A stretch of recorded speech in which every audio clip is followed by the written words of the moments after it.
Someone wrote, they need to make podcast equipment more expensive. I was waiting for the one really mean one. That's good. Welcome to episode 97 of the Movie Rebrew Podcast. I'm your host, Michael Jennison. And for you guys today, special pod, end of the year 2026 top 10 movies, my personal favorite podcast of the year. Wrote back to Keegan. Keegan, welcome. Thank you. I realize I'm wearing very conflicting sports memorabilia at the moment. Steelers and San Francisco Giants. Any reason for the Giants hat? Tim Lincecum, my favorite baseball player of all time. And I went on a long walk today, and it's oddly sunny and warm in Cleveland today for the first time in 3 months. So I threw a hat on, and here we are. It's cold and rainy in San Diego, so go figure. Yeah. Tim Lincecum was an absolute dog. Yeah. And one of the weirdest careers of all time. Just fell off the planet. Keegan and I will be our top 10 pod, and then the other guests will be doing their top 5. And in total, we will crown our top 10 movies. Movie Rebrew's top 10 movies of 2026. Before we get into that, though, Keegan, I do have a new segment that I want to do that I think you will enjoy. Last episode, I reviewed Hamnet with Chuck, and I went pretty hard on it and kind of leaned in. I think the movie's just not that good, ultimately, and I shared my thoughts about that, and then I made a TikTok about it, and I figured you would enjoy some of the things that were said. They were quite comical. So, I basically said that the movie's Oscar bait had no reason being made, to sum it up. And it's really just like, I don't really know what it's trying to say. I know it's about like dealing with grief, but like, you could have made this in another time period. You're the reason I did not see the movie. There was 11 comments. Someone must have deleted theirs. Now there's 10, but one is just big yikes on this take, ... Not boring at all, quite beautiful, and a heartbreaking final scene is so moving. Ugh. What does Oscar bait mean definitively? Her acting in the last scene was fantastic. I say her acting in the scene was fantastic in the clip. How would she have acted to still get that nomination while not doing what she did? It doesn't even make sense if you listen to what I said. Yep. The movie is about how you feel. It's like staring at a painting for an hour. It looks visually great. I also said that in the clip. You're not necessarily getting anything tangible from it, but you are experiencing something much deeper and intimate. It's meant to be meditative and naturalistic. I kind of agree with that. With that take, actually, the movie is honestly quite boring, but it does look beautiful. And if you could get to a point where you're just kind of along for the ride and kind of enjoying all of the pretty scenery and the great acting, I do think that if you really do enjoy the movie, that is probably your take on it. But then Tim jumps in. Shout out to Tim. Finally, someone I agree with about Hamnet. Thank you for not making me think I'm alone. Well, that's good. Thanks, Tim. Elizabeth writes, I thought it was beautiful. If I had to watch it at home and not in the theater, I would have absolutely profusely sobbed more than the tears I had in the theater. Every time Jessie was on my screen, she was perfect. Movie is not about Shakespeare. It's about her and the love that she had for her family. I kind of agree with that. Yeah, I also think that's not too far off what I was saying.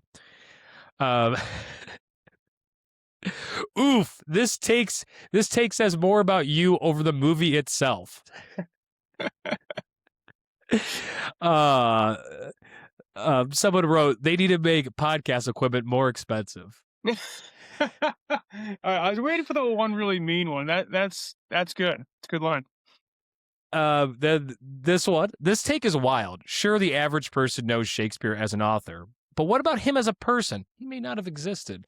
What about the people that supported him and made him who he was? This movie isn't 100% accurate with its character and timelines, but it calls attention to the little details that are often overlooked and represent the foundation of our history. Okay. And then this one got the most likes out of all the posts.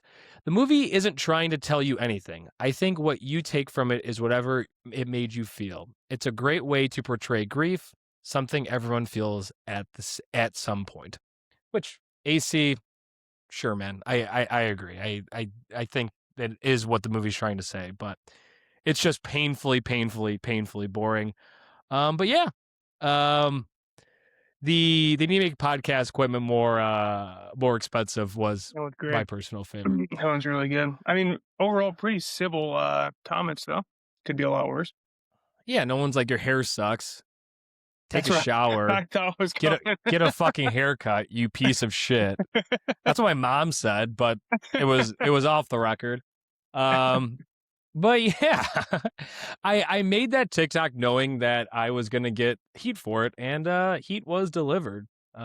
Still nothing as much as my Ryder Cup TikTok that had about 3,000 views and about 40 angry British people yelling at Americans in there, which was just hilarious. I'll start with my number 10, and then you could jump in from there. And so Keegan, if you have it higher on your list, just say you have it higher, then we'll discuss the movie when that comes up. Oh, I do have something. I bought a little bubbly to closing out 2026. Brought a little bubbly, Wilson's Creek. It was the cheapest bottle of champagne I could find at, I guess the Kroger here, Ralph's. And I'm like terrified of opening champagne bottles. I almost killed you 3 years ago. No, probably these 3 years, probably. Dude, that was probably 7 years ago at this point. That's crazy. Yeah, there's kids in 3rd grade who weren't born yet when that podcast came out. Huh. Not bad. When Ryan proposed to Liz, we had champagne, but we were also at Elevation when it happened. Oh. Yeah. And Ryan, like, as soon as he took the plastic thing off and it was just the cork, he like just breathed on it and it fucking shot so far. I think it literally missed. Yeah, I think it missed Liz's temple by about 3 inches. And that thing went so deep into the woods. It's probably still rotting on the top of that mountain to this day. But yeah. All right. If I had to sum up this year, I think this year's really, really deep without a whole lot of star power up top. And so this made my list kind of brutal. So I have 3 honorable mentions, but I'll save them for later. I also watched 3 really, really, really good movies last week, which made my list a lot harder to make. And I actually took the 3 honorable mention movies off of my list in order to make rooms for the 3 new movies I saw. And it's just in general always really hard when you watch a movie in theaters in July or April, and then you have to put it against movies that you had just recently seen. But with no further ado, number 10 on my list is Eddington. Ari Aster's, 3rd, 4th movie starring Joaquin Phoenix. It's about COVID-19. I loved it a lot in theaters, to be honest. Not remembering a whole lot about it, but I gave it a super high rating. I remember being just thoroughly enjoying it in theaters, and I thought it was a great take on the loneliness and isolation of COVID-19. So I was between a couple movies there for my 10 spot, but I really do think that the way that it handled COVID and the interesting characters were super good. King, you never ended up seeing it, right? No, but I was going to say, when it came out, it kind of got middling reviews. So I skipped it, but then you, Antonio, Peyton, multiple people at work have since said how great it is. So that is a huge miss for me. I have not seen it. I mean, speaking of this year overall, I think I saw 29 movies or 30 movies this year, which is about 50% of what I usually get to. Like, I just didn't really not see that much this year. By comparison, I used to average like 55, 60 movies a year and just only got to 30 this year. So my list will be missing a lot of other ones that people I think would have higher on their list. That is fair. You got number 10, Keegan? Let's go with Predator Badlands. Hell yeah. A movie you laughed at me for going to see. I love the Predator franchise. The first one is incredible with Arnold. This one is just a really good action movie with Elle Fanning as a pretty fun companion, as a AI companion for the Predator. Really good action. It's rated PG-13, which is kind of a bummer, but I think it's because there's no human blood. It's all animal or AI blood, but it is still pretty brutal despite that rating. Saw it in 3D, which I usually hate doing, but it was kind of forced into it, and the 3D was really good. It's probably on Hulu by now. I think all the 20th Century Fox stuff or 20th Century Studio stuff is now on Hulu. So, if you're looking for a good action movie from last year, Predator Badlands for sure. Yeah, Keegan saw that movie because I think you were trying to see Roofman, Trying to and see you went to the Roofman. wrong theater. Yep. It is on Hulu now. And when Keegan's like, "Yeah, I saw Predator's Badlands," I'm like, "Dude, why didn't you just go home?" I liked it. Eddington's on HBO Max. So, Okay. all right. Yeah, I don't have it on my list. I did not see that one. I've not seen any of the Predator movies. I'm sorry, Keegan. All right. Number 9 on my list is Knives Out, Wake Up Dead Man. Is that on your list? I can finally speak of it. I watched it 2 days ago. Not on my list. Is it higher? Not on your list? Not on my list. I'm super interested to talk this movie to you about it, though. I will say that I am a sucker for this franchise. I like murder mysteries in general. I've just always have. And so it definitely tickles that itch. Daniel Craig is so good in these movies. But in this one, we got like a lot of God talk in there. And I'm a man who was raised Catholic. I just kind of like thinking about faith in general. I think it's super interesting. And I was not expecting to like meditate on Catholicism so much while watching this movie. I think it could totally turn people off.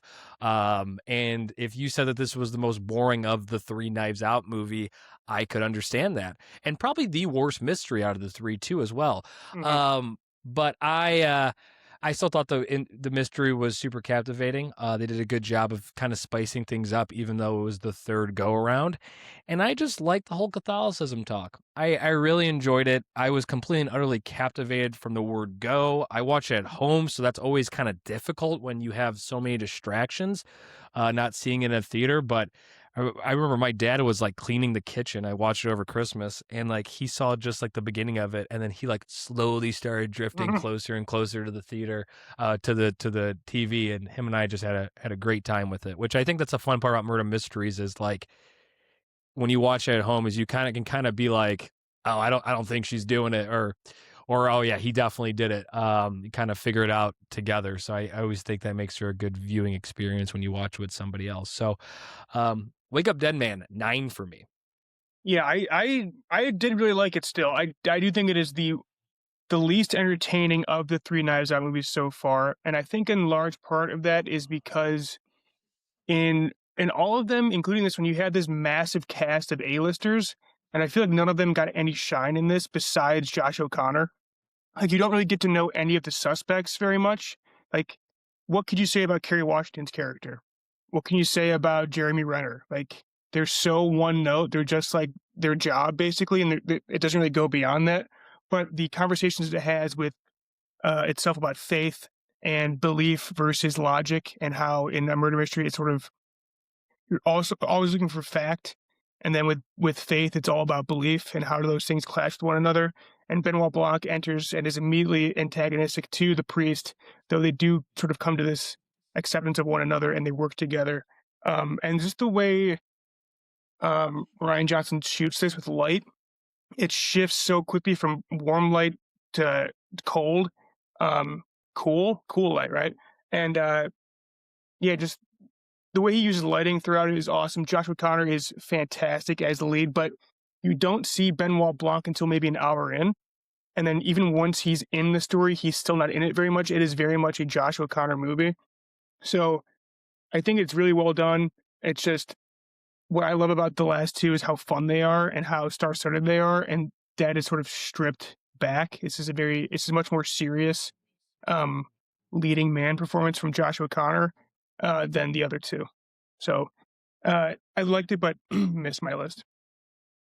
Yeah, I do like that they took that kind of approach, though. It's different. It feels very different than the other two, and I think that's kind of good for the third one, is that they kind of found something different to do with it. But I do agree, this is way more like a two-man show than an ensemble cast type movie. Yeah. And I know, I mean, we both know a lot of Catholics, and a lot of Catholics, whenever you hear that Hollywood is doing a movie with Catholicism at the center of it, they're hesitant to look at it. But I think the way they depict faith, especially through Josh O'Connor's character, is a really great one.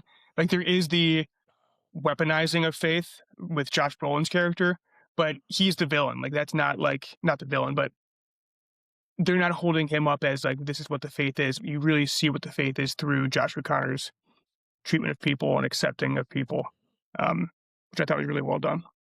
Yeah, for sure. Is it my number 9? You can watch that on Netflix. Yeah. Number 9, Keegan. My number 9, I'm going to go with Black Bag, the Soderbergh movie. Maybe not the Black Bag, just Black Bag. It's a Soderbergh spy thriller movie that like came and went in maybe like May of this year, if not sooner.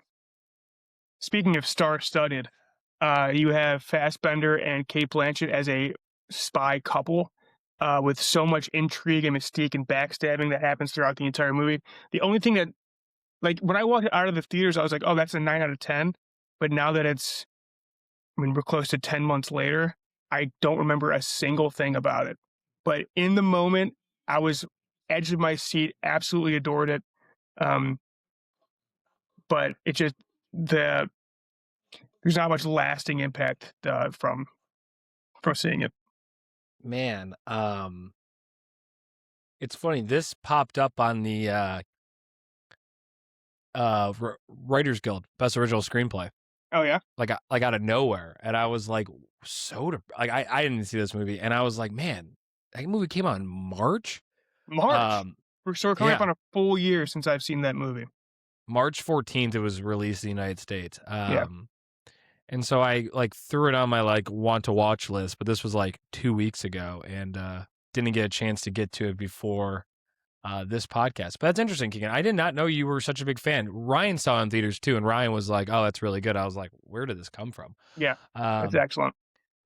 Soderbergh's had a very interesting career recently. He makes a lot of movies, but like they've all been like kind of good. I feel like this is one of the ones that he just made with an iPhone in like 2 weeks. And they all come out and they're absolute bangers, but there's no marketing behind them. They get dumped in like in the oddest times of the year, sort of get buried. But yeah, it's excellent. I don't know if it's on anything now, but definitely check it out. Black Bag is on Amazon. You can watch it on Amazon. All right. Number 8 for me, Keegan, is a movie that's been talked about a lot on this podcast. Has kind of all of a sudden been like almost a reoccurring joke at this point, but I actually really do like this movie.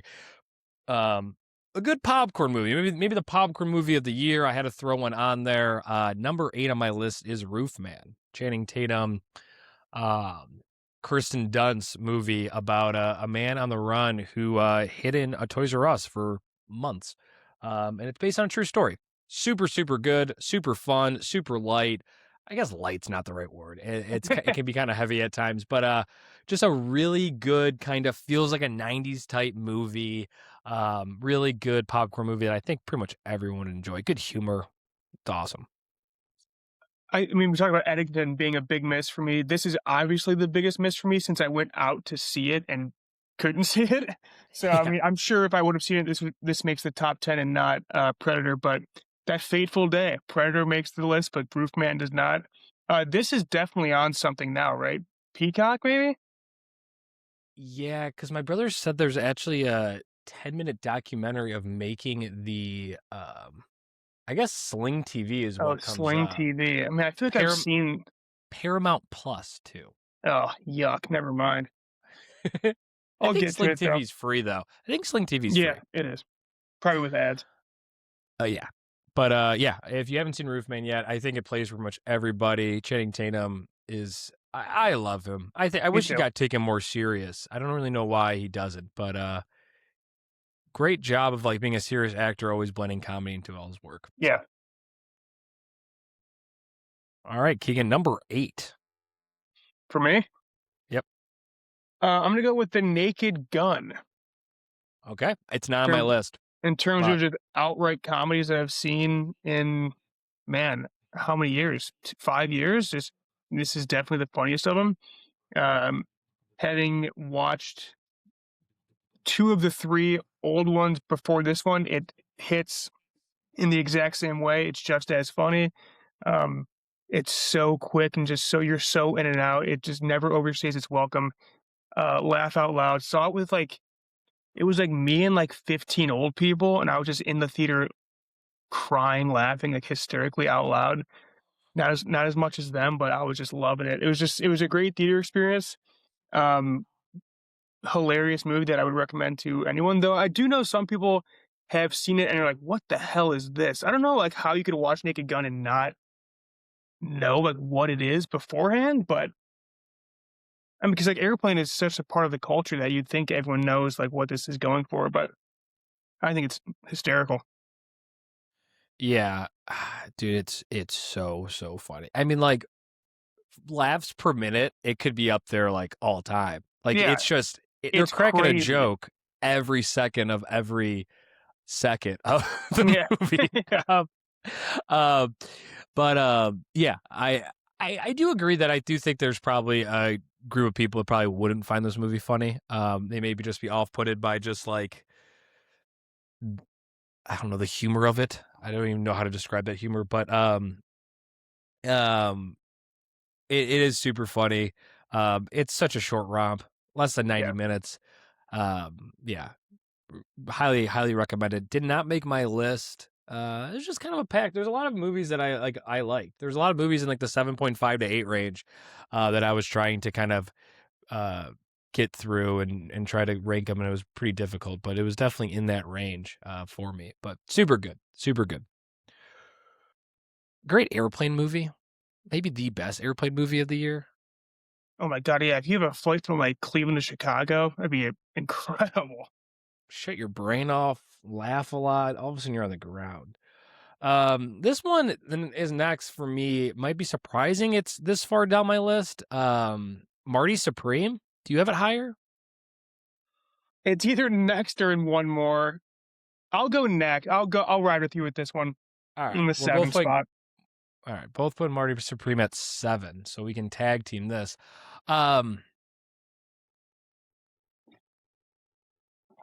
It is kind of what you want from a Safdie Brothers movie.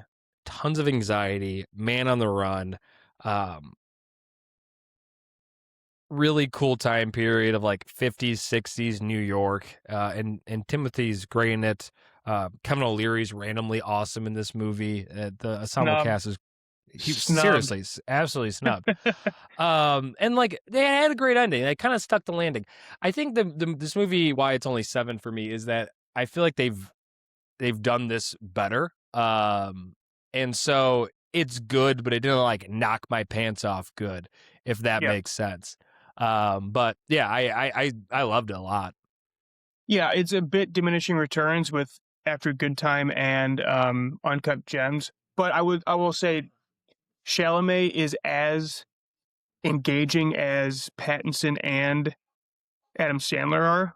Like all across the board, those 3 are just captivating main characters that you just cannot look away from as they just spiral out of control.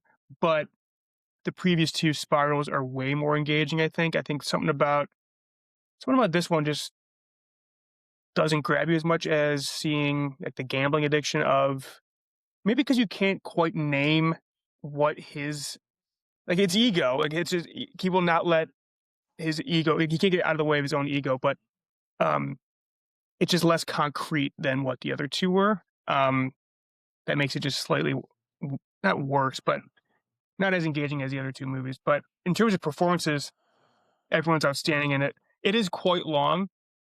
Isn't it like For 2 and sure. a half? Yeah, I think so. Yeah, I don't think it needs to be 2.5.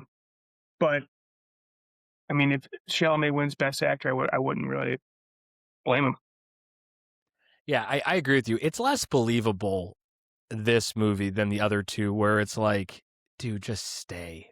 Just Yeah, just yeah, just marry the girl. yeah, Like, just like, your family's looking out for you. And I agree, because it's not like, it's been a while since I've seen Good Times, but I'm pretty sure he's like a desperate soul, right? yeah, And like, he steals and needs to run for that reason.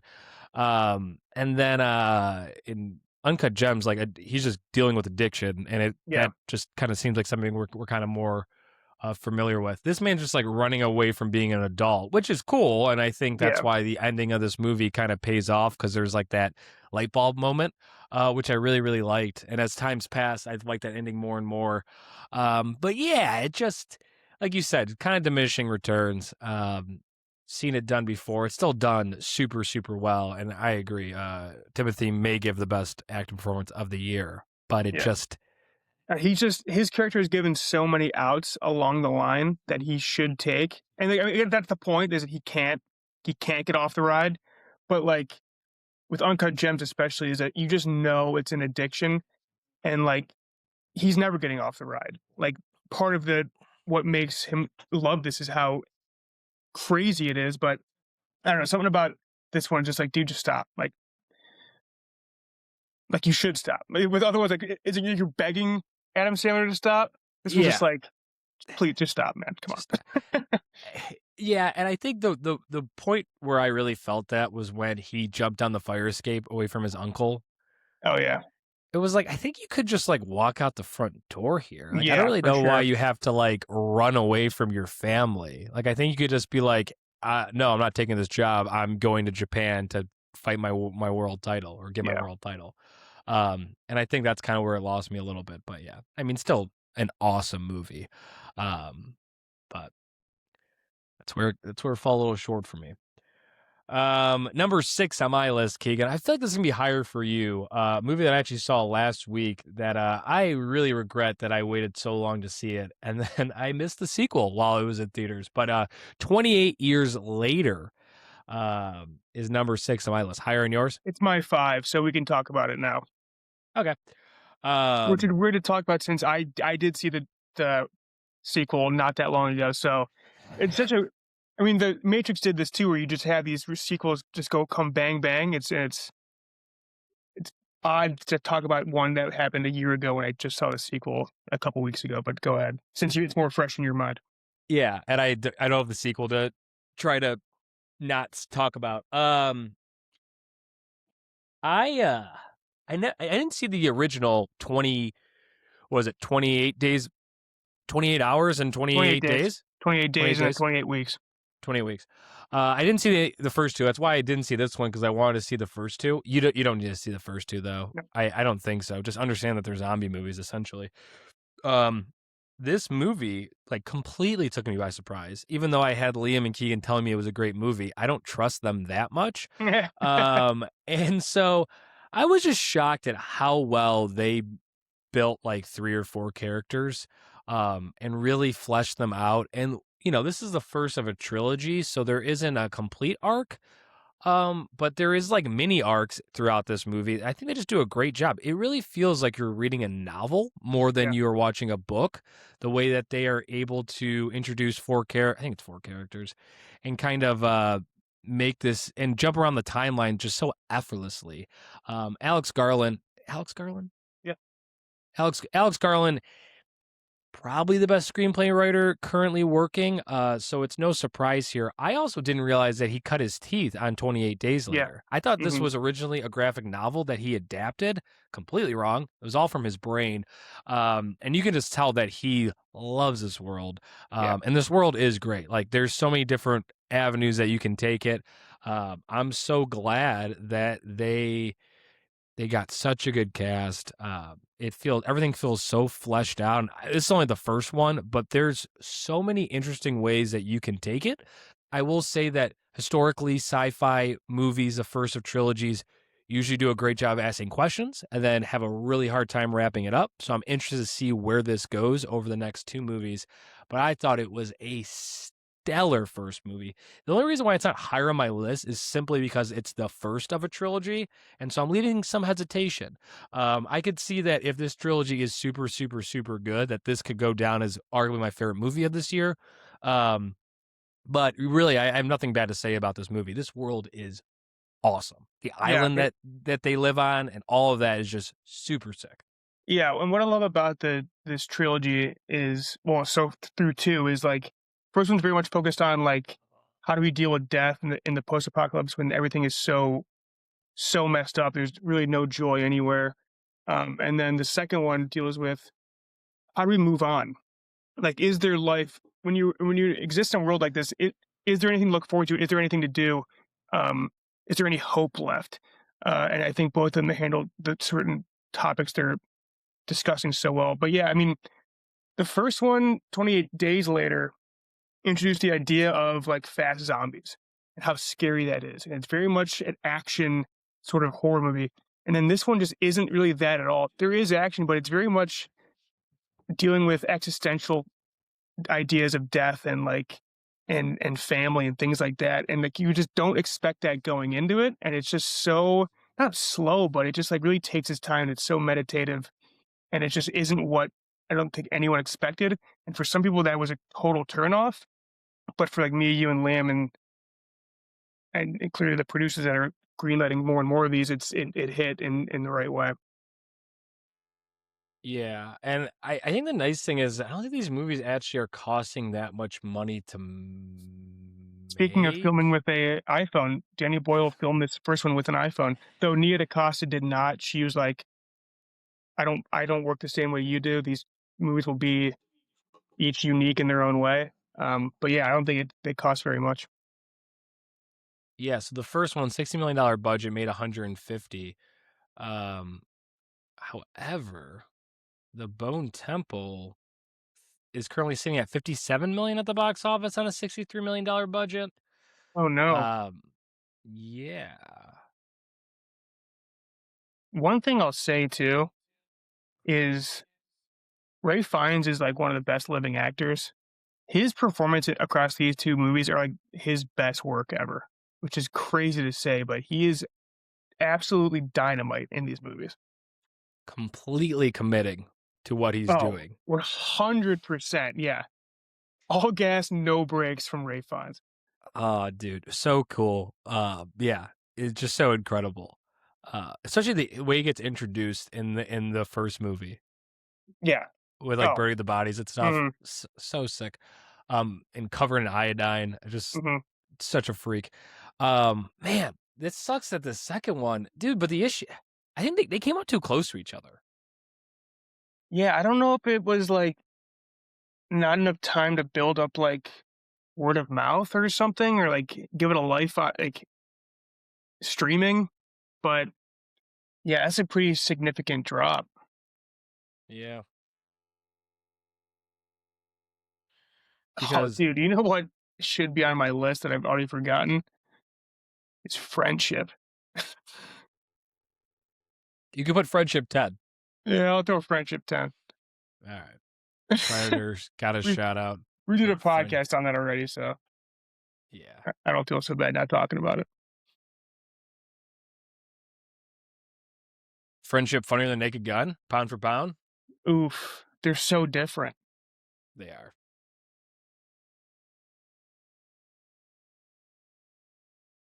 I think we're gonna see Friendship on someone's top 5 because someone texted me saying how much they not shockingly like the movie, but how funny it is. But Friendship is hilarious. All right, Keegan, what's your 6? My 6 is Caught Stealing. Again, no way! Yeah, that's why the Giants hat was on. Just a happy accident. I want to say double Soderbergh, but this is Aronofsky. Again, we did a podcast on it already, so for full thoughts, go to that. But I thought Soderbergh also did Caught Stealing. Yeah, no, he didn't. It feels so much more like a Soderbergh movie. Yeah, anyways, it really does. But I mean, if it's like anyone, it's a Coen Brothers movie. It's a helpless guy gets caught up in a crime that he had no intention of being involved in way over his head, and just tries to find his way out of it. Um, Great performances all around. Great couple. Love Zoe Kravitz and Austin Butler in this. We talked about how much juice Austin Butler has as a leading man. Absolutely carries this movie, but incredible supporting cast too, like um, Matt Smith, Bad Bunny, um, Liev Schreiber. Who's Liev Schreiber with? Vincent D'Onofrio, like just like great. Regina King, like unbelievable cast, and everyone brings it. Really engaging movie from the jump. Intense as hell. I think it's 2 hours, but like doesn't really feel it. Like totally flies. Always has your attention. Really, really great movie. Yeah. Twists and turns, keep you on the edge of your seat. Movie's so good. Yeah, man, I really like that movie. That also falls into the bucket of a very good movie, which this year had a bunch of. Yeah, I really like Caught Stealing. You can watch it on Netflix. Me and King also did a whole podcast on it, so Yeah. won't go into too much more detail there. All right, number 5 for me, because your 5 is 28 Years Later, right? Yeah. I think this one will be kind of surprising. I have this on the list. And I like it a lot. But number 5 for me is One Battle After Another. You have it higher? Higher. All right. We'll talk about it in a bit. So that's number 5 for me. Your 5 is 28 Years Later. Okay, my 4. Movie I saw last week in theaters because it came back since it got a Best Picture nomination. I love when movie theaters do that. Is The Secret Agent. Have you seen it, Keegan? I've never even heard of this movie. It's Brazilian. Yeah, I love that dude. What's that dude's name? Secret Wagner Moura. Yeah.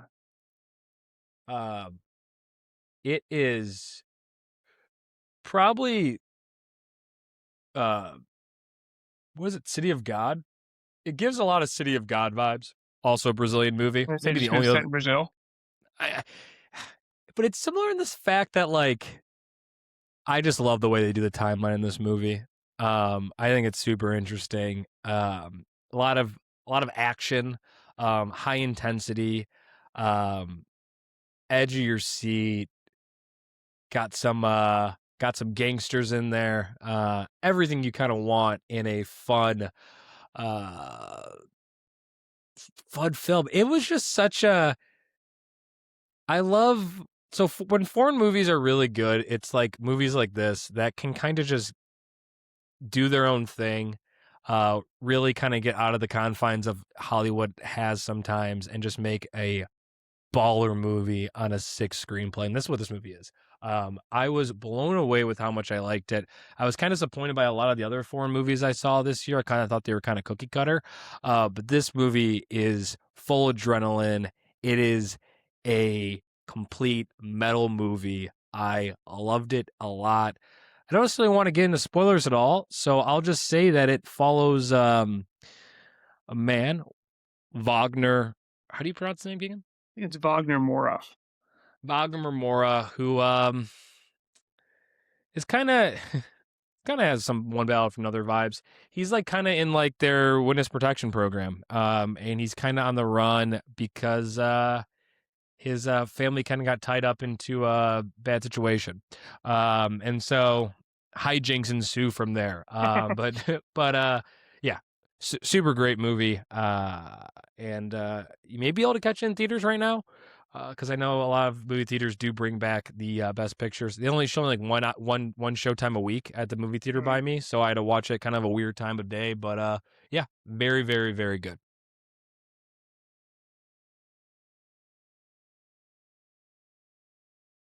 All right, Keegan, what do you have? Is that my 4? Yeah. What do you have at 4? I think about switching 3 and 4, but I'll just go with my gut. Sinners at 4. Sinners is one of my honorable mentions. Really? Yeah. I felt dirty doing it, but yeah. Take the floor, Keegan.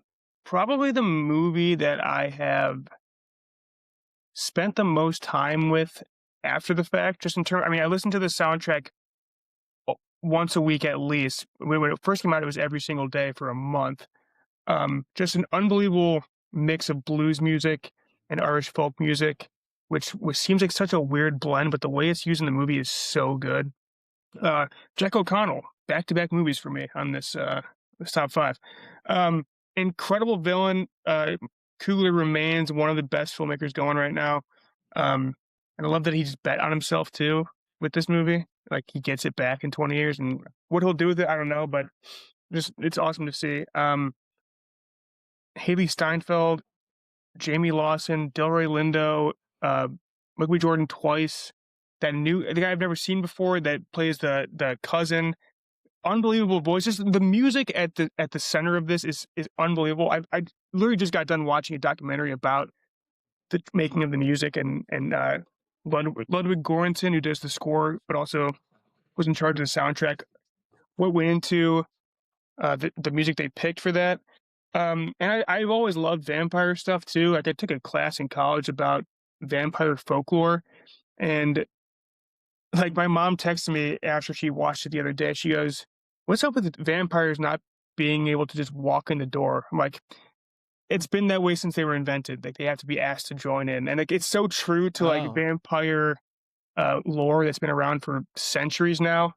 So mixing of all these different cultures into one movie, he kind of walks like a perfectly fine line, and he never really wavers off it. It's so good. It's probably so hard to juggle all that at the same time, but yeah, music, action, acting, all of it is just so well done. And like easily the biggest crowd pleasing movie for me this year was, I saw it at a packed theater opening weekend. It was just, everyone was so into it. Yeah, I should probably. The guy was probably right when he said podcast equipment should be more expensive. Yeah, I mean, this was fighting with like Eddington and Roofman Knives Out for the bottom of my list. I think what hurts this movie is I didn't see it in theaters. Oof. I watched it at home. Yeah, it was during a very busy time in my life, so I was unable to get into the theaters to see it. I think that hurts it a little bit. I think it hurts a lot of bit. I really enjoyed it. I don't really have anything bad to say about it. I think the vampire aspect of it and the horror aspect of it I do think it kind of lost me a little bit. If I'm trying to justify why it's not in my top 10, I think it lost a little bit for me. And yeah, I really don't have anything more to say. I mean, the ensemble cast is stellar. I do think the music is cool.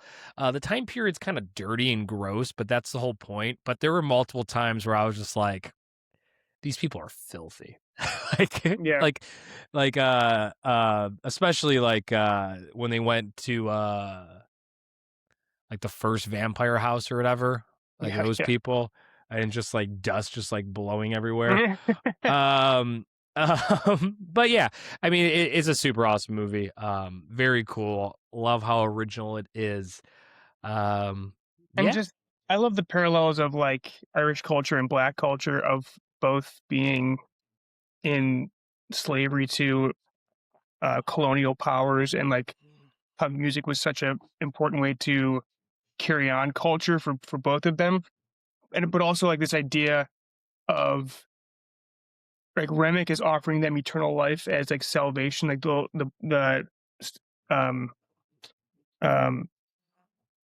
like the Smokestack Twins' salvation from white supremacy and white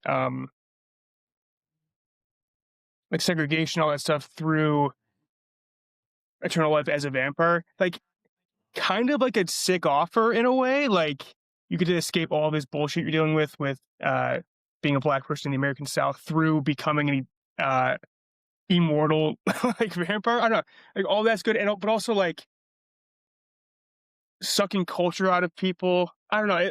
So much is going on. It's like almost. I need to see it again just to fully get what Kubrick's going for. But there's just so many layers to what he's doing with vampires and the cultures that he chose. I do agree with that. That's a movie that you really have to like take some time and really reflect and think about everything that's going on, because there is a shit ton of that's going on. It probably should be my top 10, but can't change that. But yeah, I agree. I do think that there's certainly a lot of I don't know, imagery, symbolism. And I will say that there were multiple times in the movie where I was like, the vampire life doesn't really seem that bad. Like, what's the drawback here? I guess that you like really can't go out. I guess like you kind of lose your personality, humanity. Yeah, they are like a hive mind. Yeah. Yeah. I mean, yeah, they seem like they're not the same person afterwards. Though like they kind of are when like they're like trying to convince people to come out. It seems like, I don't know. Yeah. But it would be interesting if I had a really good background in vampires. I didn't know you had such a yeah. You know, you minored in vampire history. Didn't minor in it, but yeah.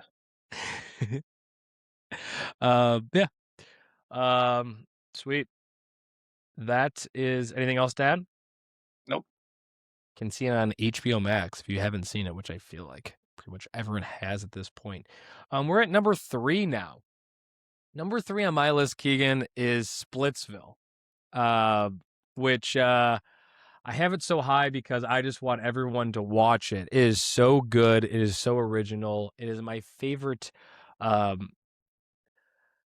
my favorite original screenplay in the fact that it felt very unique and very fresh, and just such a good, funny rom-com. But it's like the anti-rom-com. It's kind of hard to. It's basically like a couple. I guess I don't want to spoil it, but essentially it's kind of an anti-rom-com, but it's also like in the rom-com vibe, and just tons of laugh. I hurt my side how hard I was laughing in theaters at this movie, which is pretty rare because like I feel like this genre of movies has been so overdone that when you see them and they're funny, you're like, oh, that's cute, and you kind of forget about it. But like this movie, I thought about it a lot. It's just super funny, has a ton of heart, and I think it's great. And I just think it's so different that it definitely has kind of stayed on my radar where a lot of these movies kind of blend into each other. And so I have Splitsville 3 on my list and see on Hulu. Friend of the pod, Michael Arado, was just telling me how much I need to see it. So. Oh, really? Not the only one. That's sweet. Yeah. I saw it on a whim. I was just kind of bored in Napa and it was randomly showing. And I saw a guy on TikTok said, not accidentally saw Splitsville, but he basically saw Splitsville because he was just like, I should do something tonight. And he was like, it is shockingly so good. And I was like, wow, I'm in this guy's shoes. Let me see this movie. And it is shockingly so good. Dakota Johnson's had a very interesting career. She's done a lot of like small indie movies she made this movie with the two writers are the two leads in this movie. And I think they're also the two directors.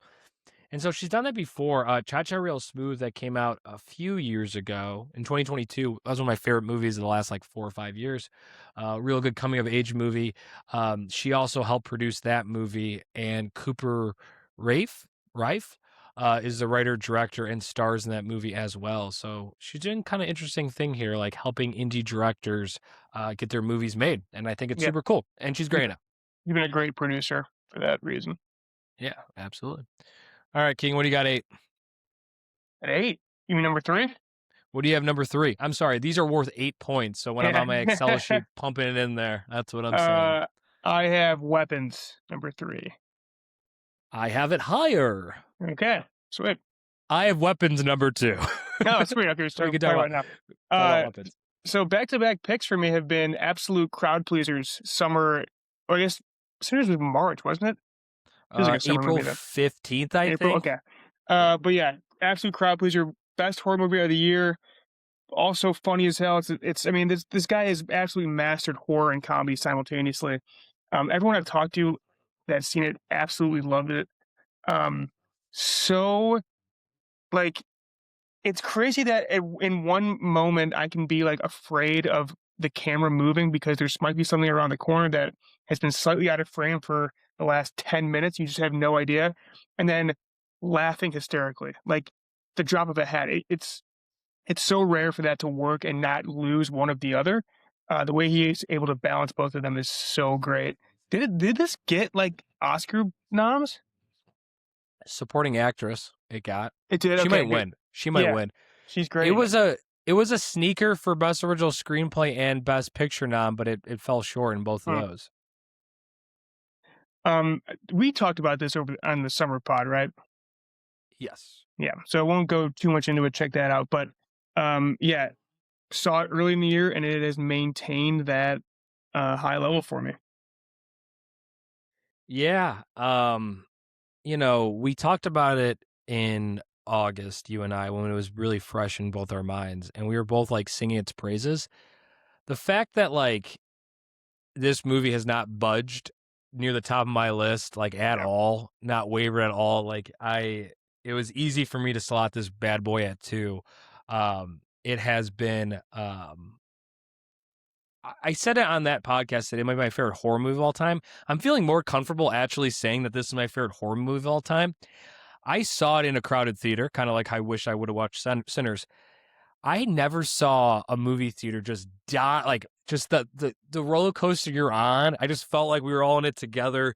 It was such like the first cut of, you find out that they're basically telling leading up to one major event from like 5 different characters' point of view.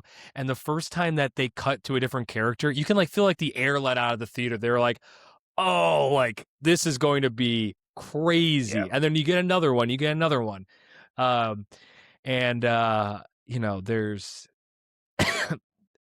there's just, I don't want to give anything away, but the suspense that it builds by doing that, and it kind of keeps teasing you on what's actually happening. And it's a pretty like ironclad premise for a horror movie. I feel like a lot of times like it can fall apart if you think about it too hard. This is a pretty good job of like, you can think about it, but it doesn't really fall apart too much. And then also like kind of like the school shooter probably themes that are built in, and dealing with like, I don't know, tragedy and the loss of a child and all of that. It gives you a lot to kind of chew on here. And then Amy Madigan as the aunt in this movie arguably gives the performance of the year. She's certainly would get my vote for best supporting actress. I have almost nothing bad to say about this movie at all. Super great. Yeah. There's so many collective exhales that happen that are needed, because you can't have that tension the entire time. But yeah, you have the exhale, then you're right back in it. Like when the change of perspective, you're back to it being tense and not really knowing what's going on. Masterful work. Yeah, it's like this slow build up from the point of view, and then it gets to like a fever pitch, and then all right, now we go back here. It's like going on the Millennium and getting to the top of the hill and then having to do it again, right? And it's arguably the suspense to the climax, right? To that drop on that roller coaster that is so awesome, and the fact that he got away with doing it 5 times in this movie is super sick and super neat. And you're right, it's weirdly comical. There's a weird like love triangle in this movie that still somehow works, and all of it's great. Yeah, and first time I've seen Alden Ehrenreich in forever, and man, I know like when you first came out, it was like he was the next big thing, and then he got solo and it kind of tanked it, but put that man back in everything. So good. And I almost didn't like recognize him at first either. Packed on a few pounds maybe for this movie. Yeah. Not calling him out. But yeah, he's great. He is great. All right. 2 on your list? Yeah, that was 2 on mine. What's 2 on yours? 2 for me is Begonia. All right. I have it higher. You have it at 1? One's Begonia. Yeah, okay. Perfect. So we could talk about Begonia. We're kind of lockstep here pretty closely. Yeah, which makes me feel better about me not seeing much this year. Yeah, I mean, with Yorgos, every movie is so weird and so unique to the point that you almost expect it to be weird and unique, but still it still seems to be working for me. I think it's Plemons that got snubbed, right? Yeah. Yeah, I mean, for me, this is tragedy. This is like the best performance of the year. He is so, oh my God, just everything he does is so captivating. And like you're on his side and then you hate him and then you're back on it. And it's just, he goes through, he goes through so much over the course of this movie that like you're wondering how he's not broken or he's not like, honestly, like killed himself at this point. Like the shit that he's gone through and seen and puts others through as a result of his own trauma is unbelievable, but also like is funny too. Like it's just again, it's Yorgos similar to what Zach Krieger does is can balance so many genres at the same time and humor and tones and all these things and I feel like all of that's on the back of Jesse Plemons, and so the fact that he did not get nominated is a travesty. Yeah. I can't believe he didn't get nominated. You're right. This movie only works because of his incredible performance. Honestly, the brother should have got nominated too, or the cousin. Yeah, Donnie. I think it's so funny that like multiple people I've explained this to, where it's like, yeah, you have a QAnon cousin duo who kidnaps a Fortune 100 CEO, and they like torture her, but it's also hilarious. Yeah. Yeah. Like, this movie shouldn't have as many laughs as it does, but it's fucking hilarious. Mm-hmm. And the fact that you can also you're right, like there was multiple times where I was rooting for Plemons' character. Like, and then I'm like, wait, why am I? Yeah. Totally should not be. This is a bad guy. But the movie can kind of like, I don't know, trick you into kind of pulling for him in a very, very weird way. There's so many like what will probably go down as iconic moments from this movie. And the fact that the movie takes so many twists and turns and goes in directions that like you're just like, I can't believe it's going in this direction. Truly on the edge of my seat. Yeah.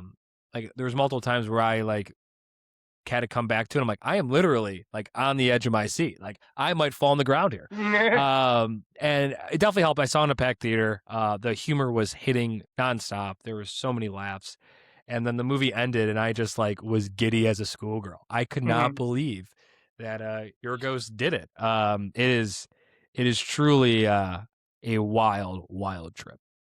Yeah, and it's an ending where I could see on paper the ending could be like, all right, this is stupid. But after what you go through for, 90% of it, it's really, really funny and still somehow fitting of what they all went through.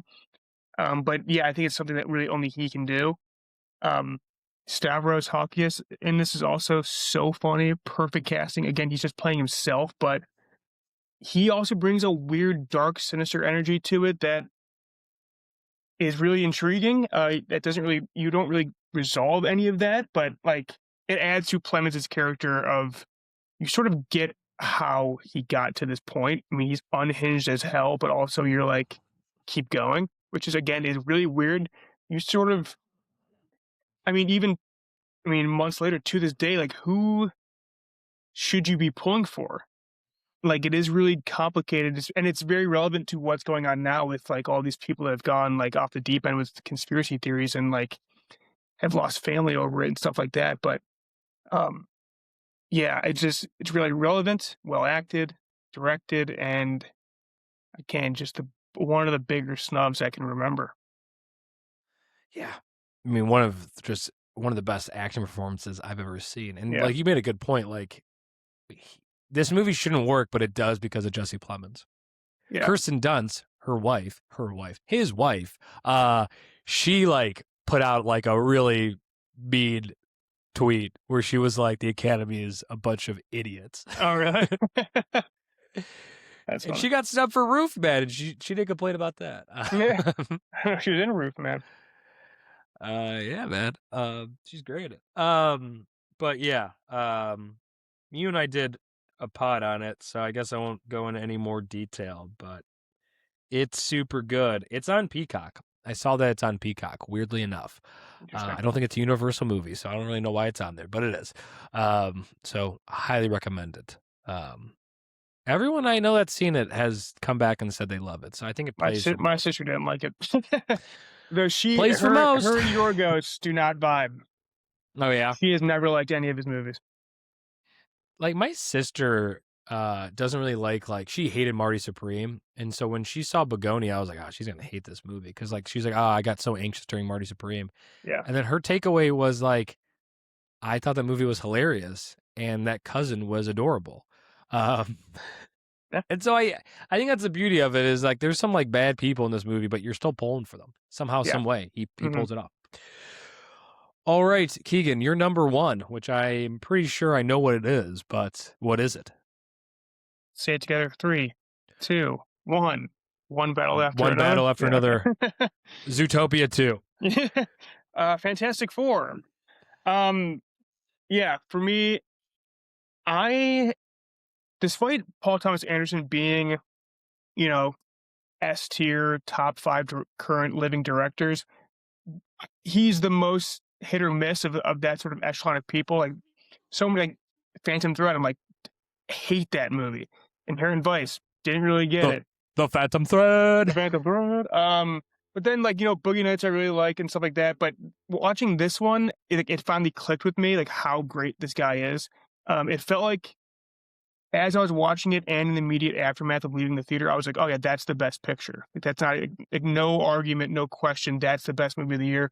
It felt important, but not in an Oscar bait way, like in a sort of relevant way, like the stuff is talking about, but also the stuff is talking about pretty subtly. It's all sort of in the background of a guy trying to find his daughter. And I mean, the weirdest performance I've seen in a long time from Sean Penn, like that character is so unique and weird and unhinged too. But like, again, very funny. Like Benicio del Toro is doing his own thing almost in this with just like hilarious laugh out loud moments.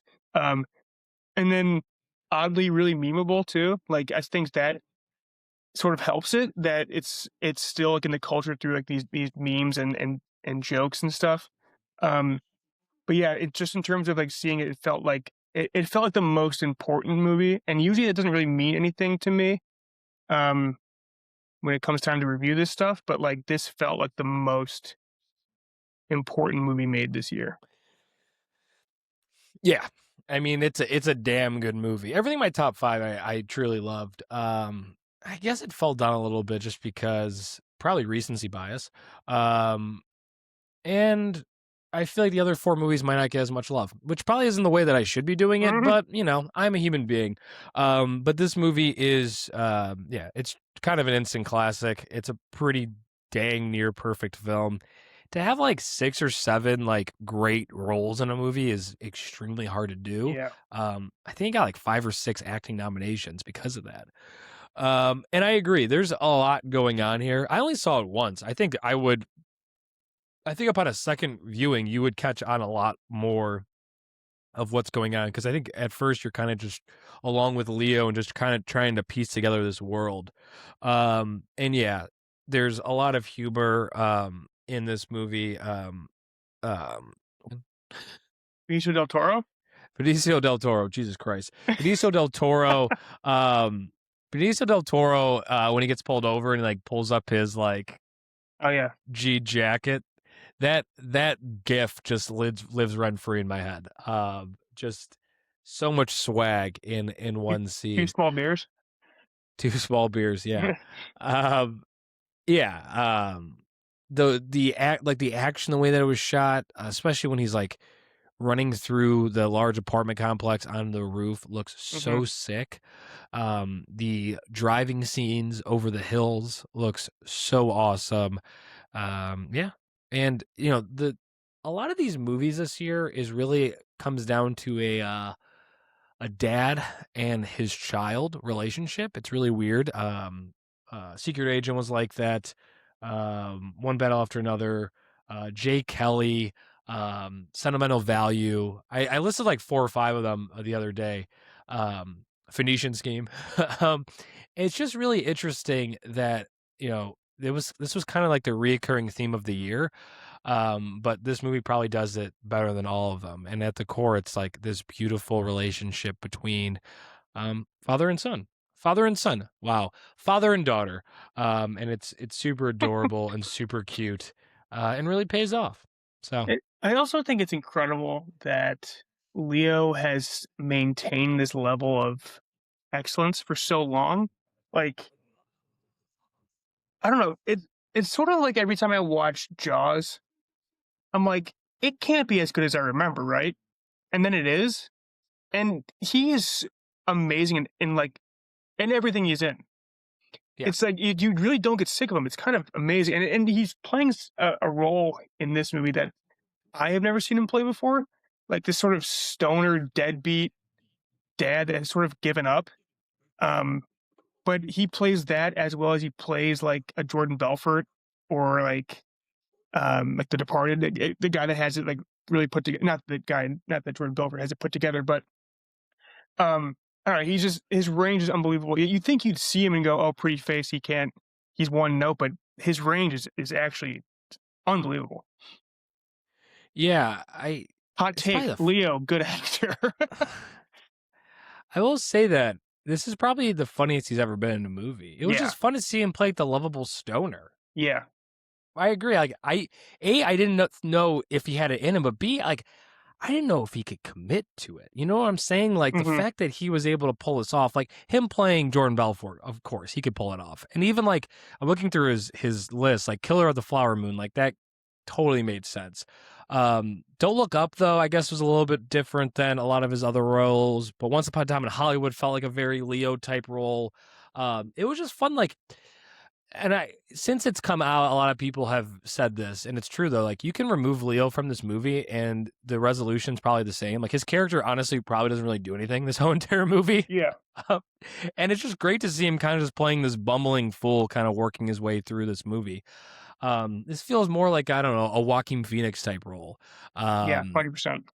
Yeah. Over Leo, and to see Leo kind of do it effortlessly and do it so great is sick.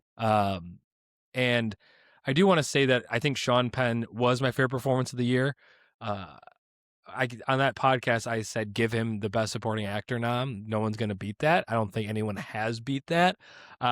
He is awesome. He's so hilarious and also so hateable, which is kind of hard to pull off that combination. Just such a great character. Yeah, it's hard for me to say anything negative about this movie. This movie is so damn good. And I think it's going to run away with the Academy Awards and probably run away with the rest of these lists. And it should. Yeah. What's the movie that got like 17 nominations? Is it this? Sinners. Sinners broke the record with 16 okay. noms, but this one was close behind with like 13 or 14. Yeah. It's a pretty top heavy year with the Academy Awards. Yeah. I mean, my favorite of the year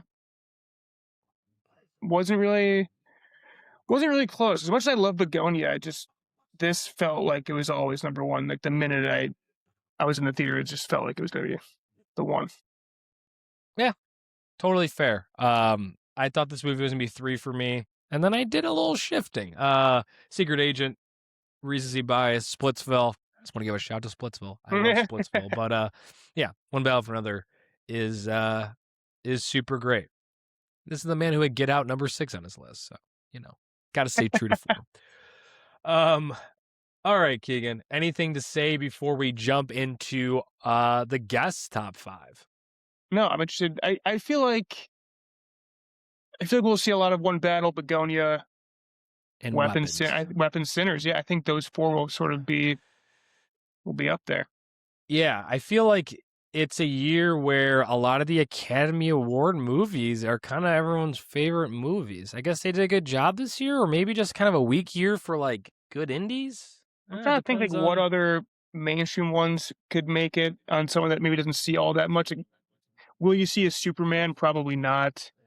I think you'll see some Martys.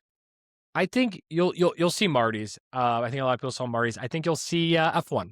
I think that will be the blockbuster that you see. Interesting. Okay. King, any honorable mentions?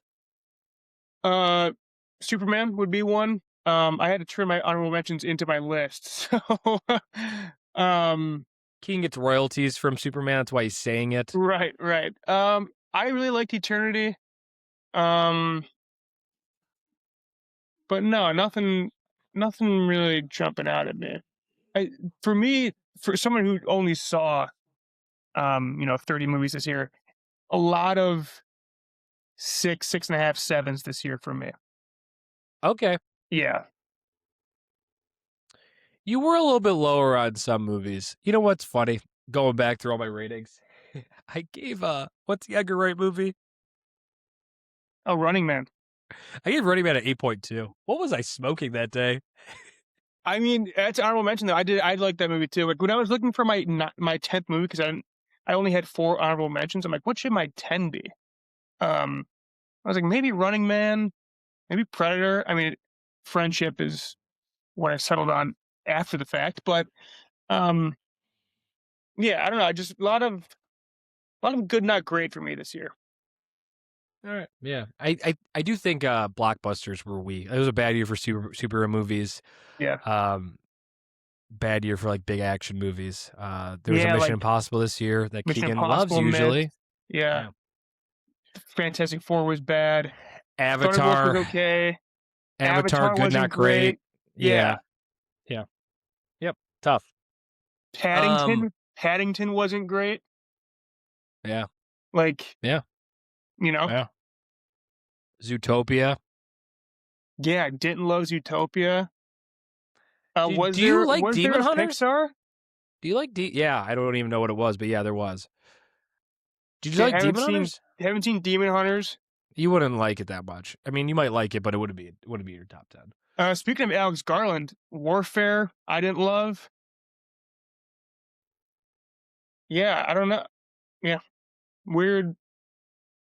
Good, not great, but super top heavy. Like my top 5 are like amazing movies. And I think that's what you're going to see here. I think you're going to see a very concentrated movies. Yeah. Than you would in maybe other years. All right, I'll just kick off my sister first because she'd probably agree with you that she has the worst movie taste of everyone that was our guest on this pod. She did Freaky Friday Rewind and Freaky Friday 2 with me. So with that in mind, number 5 on her list was Freaky Friday 2.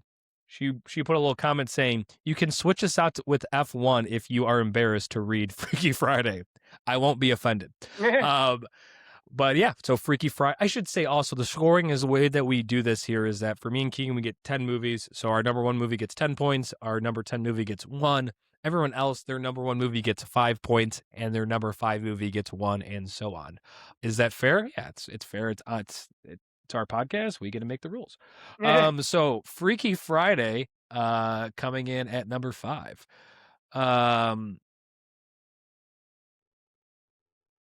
Number 4, I made her see this movie because I thought she would like it, and I thought her husband would like it too, and they did apparently because number 4 on their list is Splitsville, which is awesome. Keen, do you have any quick thoughts on Freaky Friday 2? I guess we haven't touched it yet. I liked it. I think we touched on it maybe in August, but yeah, I was not ready for the nostalgia hit of that movie. Like, I did not realize that how much. I mean, I must have seen that movie then, I guess, like 10 times growing up. It must have just been everywhere, maybe at your house. I don't know. But yeah, I really liked it a lot more than I thought. I mean, I hate the fact that we're doing these legacy sequels so often and all these reboots and stuff. But for what it was, I did really enjoy it. My big revelation was how much I love. We did the Freaky Friday Rewind. I freaking love Freaky Friday. That was like shocking how good that movie is. That movie's awesome. And the female band, I'm drawing a blank on them right now. My sister's probably listening to this. Pink Slips rock. Yeah. Always need more Pink Slip. Every time I watch a Freaky Friday movie, that's my big takeaway. Number 3 on her list, I said that she found it hilarious. Number 3 on her list is Begonia. Number 2, this is shocking. I thought she hated this movie, is Marty Supreme. And number 1 on her list is Roofman. The Jennisons go deep with Roof Man. Clearly. That might be an ongoing theme as well. I will go to Ryan McDermott next. Ryan was on a whole slew of things. First one was Phoenician Scheme, but he's been on a bunch of other stuff. Ryan's list. He's probably maybe seen more movies than anyone this year. He got AMC Pass and just sees a movie pretty much a week. Number 5 on his list is Weapons. Number 4 is Eddington. Shocking. I did not think he liked Eddington. Just goes to show you that if people like slightly disagree with my take on a movie, I assume that they hated that movie. Number 3 on his list is Sentimental Value. I reviewed this last week. This would probably be an honorable mention for me. It was like in like the 13-15 range for me. It's a Norwegian language movie. It's nominated for Best Picture. It has like 8 Oscar noms. It's a great movie. It's another father and daughter relationship. He's a filmmaker. There's a really interesting arc to that relationship. I think it's super, super good. I just said on that podcast, I get a 7.9 out of 10. And I was just like, there's something missing here. It kind of felt kind of cookie cutter when it comes to foreign language films. I don't know. It's really, really, really good. But when you're splitting hairs, something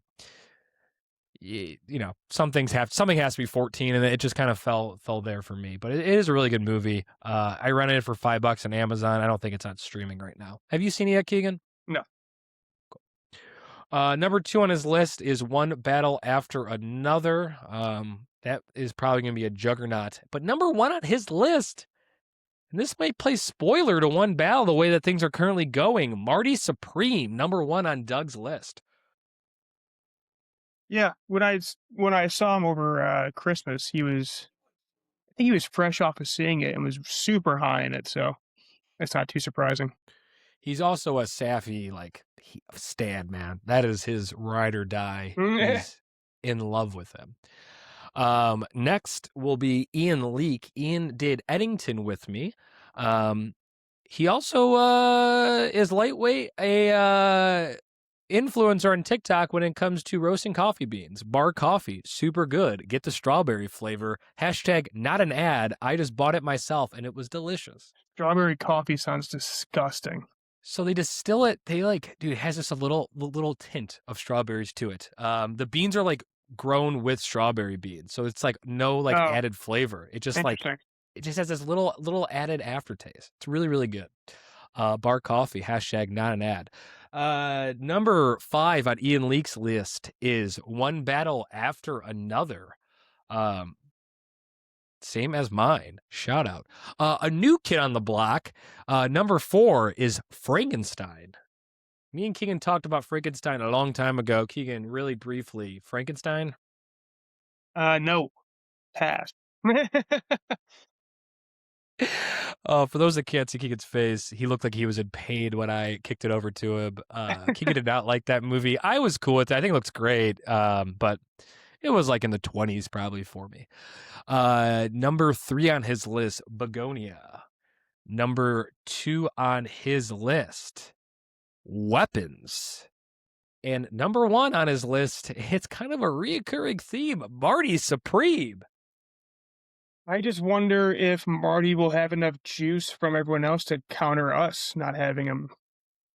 I mean, he was what, 6? It was 6 for me. What for you? 6 for me as well. It was both our 6s. I should give a little quick score update. So currently at number 1 is Begonia with 25 points, thanks to me and Keegan having it 1 and 2. Number 2 is Marty Supreme and Weapons, both with 22 points. Number 4 is One Battle with 21 points. Kind of shocked that it's there. And then number 5 is 28 years later on the backs of me and Keegan and nobody else. Has it ever been where our number 1 was not also the number 1 of the year? I don't think so. I mean, I know 1 year I had Mission Impossible and that didn't win. No. But you probably had the number one or something. I don't know. Yeah, because Call Me by Your Name won that year, and Okay. I had it won. 1 year, Parasite ran away with it completely. Yeah. Um, I'll splice in the past winners here, because that'll be actually interesting to go back and look to see what won. But I know Parasite won one and Call Me by Your Name won another one, and then we're missing probably a couple years in there. And here I am to splice. In 2017, Call Me by Your Name won in quite a landslide. That was also my number one movie of 2017. 2018, Annihilation won. Alex Garland, man, some things never change. That was number 3 on both me and Keegan's list. And then in 2019, Parasite was number 1 on both me and Keegan's list, and also number 1 on the Movie Rebrew Top 10. So 2017, Call Me by Your Name, 2018, Annihilation, and 2019, Parasite, which is honestly a pretty good track record. All right, now back to the pod. So Antonio is next. He wrote some blurbs here. Antonio is pound for pound maybe the funniest human being I know. Have not read these reviews yet, but I have high hopes. So, number 5 on Antonio's list is Deliver Me From Nowhere, Bruce Springsteen and the Nebraska Story, starring Jeremy Wade as Bruce Springsteen. I like just hanging out in Jersey with my good friend Bruce Springsteen for 2 hours and learning about his kind of rough childhood. I was higher on Deliver Me From Nowhere than most people, but that is also in the context that I love Bruce Springsteen. And kind of probably similar to what Antonio was hinting at here is that I just kind of like learning about the guy. Really heavy-handed. There's another dad and kid relationship there. So pretty heavy-handed stuff. However, I love Bruce, and I think at a 7.5, like if you like Bruce, I think you'd enjoy it. I will say that the Netflix stage show that he did on Broadway that he recorded for Netflix is way better, and tells a similar story about Bruce's upbringing. Anything to add there? Did he write Jeremy Wade, or did you say Jeremy Wade? He said Jeremy Wade. Because that's the guy from River Monsters. I wonder if that was on purpose or an accident. Hey, with Antonio, you gotta think it's on purpose, right? Number 4, popping up again, Marty Supreme. If I saw movies like Sinners or One Battle After Another, maybe those would be on the list, but I didn't. So you get the ping pong movie with the animated sperm sequence. I kind of love the animated sperm sequence. So Marty Supreme, number 4. Number 3, No Other Choice. A workplace romp featuring the zany characters of paper industry office drama, kooky antics, and ever-escalating situations crank the laughs up to a 10. Viewers may be reminded of a certain groundbreaking NBC sitcom about the same industry. But don't be fooled. This isn't The Paper. New episodes this fall and streaming next day on Peacock. It's No Other Choice, starring the indomitable... he used the Korean figures, and backed up by an all-star cast, including more Korean figures. Who knew stationery could be this fun? Do you see it?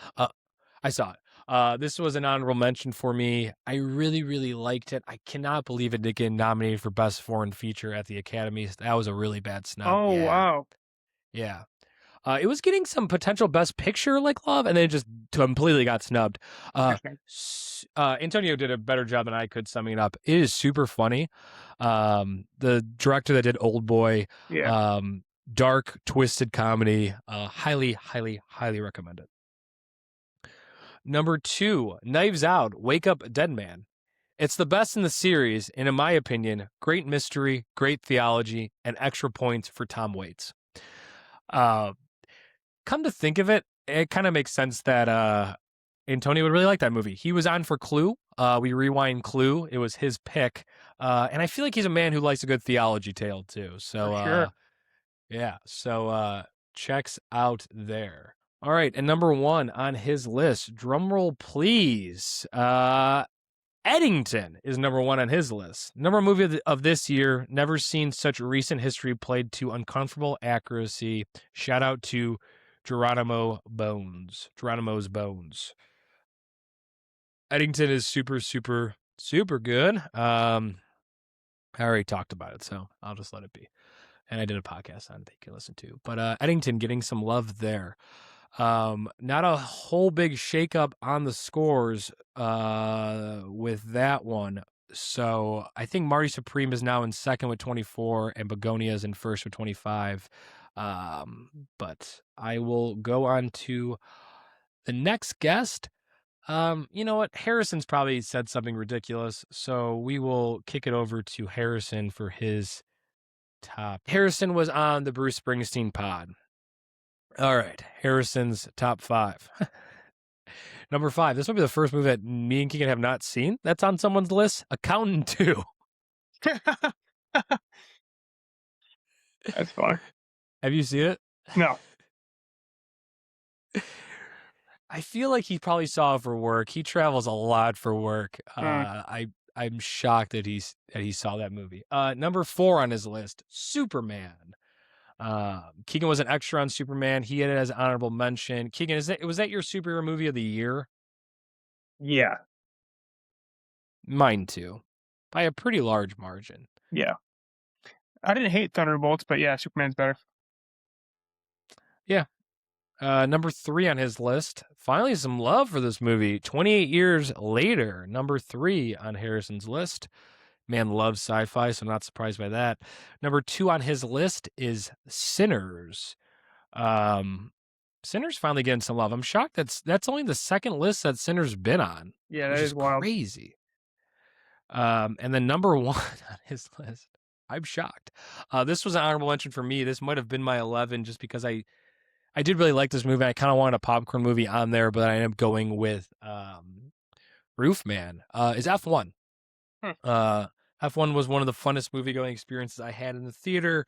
You can share on HBO Max. It's a good action movie. Apple. You're right. 100% Apple. Apple produced it. Keegan didn't like it that much, but, not everyone can love a movie. What didn't do it for you? The inaccuracies of what it's like to be an F1 driver?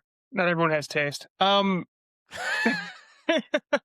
No, I just thought it was a pretty redundant story. Yeah, it was unrealistic. Yeah, it took some liberties with the reality of F1, and then just felt like a downgrade from Top Gun Maverick, which we got not that long ago.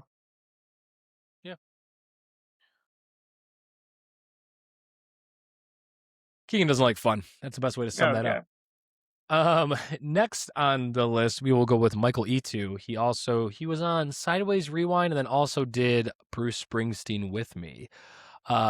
This is a movie I never heard of before. Maybe Keegan has. Oh Hi? Sounds kind of familiar. Sony Picture Classic movie. Looks like a rom-com. Who is this? Etu. Oh, wow. I assume you haven't seen it. No. David Cross is in it. Shout out to David Cross. Oh, Love that guy. Number 4 on his list is One Battle After Another. Number 3 on his list is F1. Shout out F1. Getting some love. Number 2 on his list is Sinners.